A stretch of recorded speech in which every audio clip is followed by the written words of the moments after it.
અમિત શાહે પશ્ચિમ બંગાળમાં સંગઠનને કેવી રીતે ઊભું કર્યું મજબૂતીથી લડવા માટે, અમિત શાહે પશ્ચિમ બંગાળના અંડરકરન્ટને સમજવા માટે ખાસ બંગાળી ભાષા શીખી।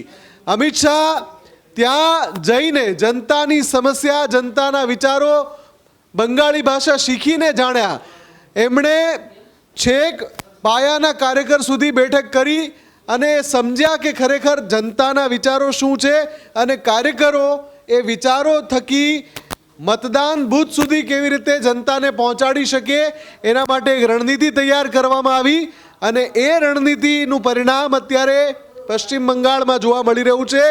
જે રીતે અમિત શાહે વધુ એકવાર સાબિત કર્યું કે કેમ એ રણનીતિના ચાણક્ય છે।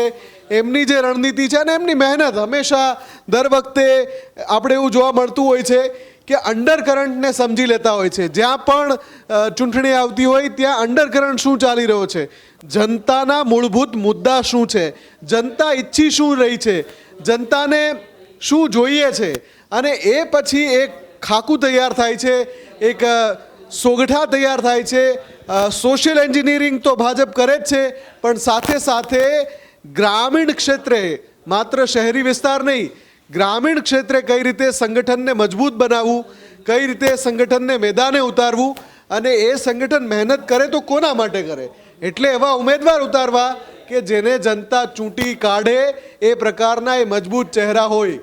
પશ્ચિમ બંગાળમાં ફરી એક વખત પરિણામો કહી રહ્યા છે કે જીત જે ભાજપની ઐતિહાસિક થઈ અને મમતાનો જે કિલ્લો ધ્વસ્ત થયો એમાં ફરી એકવાર ચહેરો છે અમિત શાહ અને એમની રણનીતિ।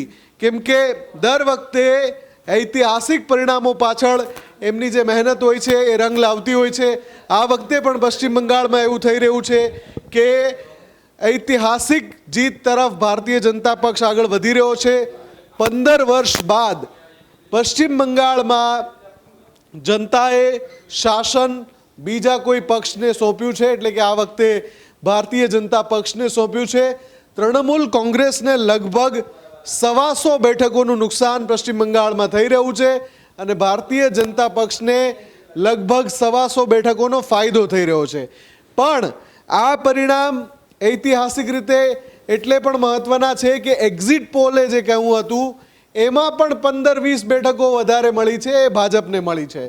એક્ઝિટ પોલે કહ્યું હતું કે 170-175 બેઠકો વધુમાં વધુ ભાજપને મળી શકે, પણ એક્ઝેક્ટ પોલ પર નજર કરીએ તો આંકડા કહી રહ્યા છે કે 190 ને પાર ભાજપ જઈ રહ્યો છે અને તૃણમૂલ કોંગ્રેસ કે જે ગયા વખતે બેવડી સદી ફટકારી હતી, આ વખતે એક સદી પણ પૂરી થાય એમ નથી, ડબલ ડિજિટમાં સમેટાઈ જઈ શકે છે।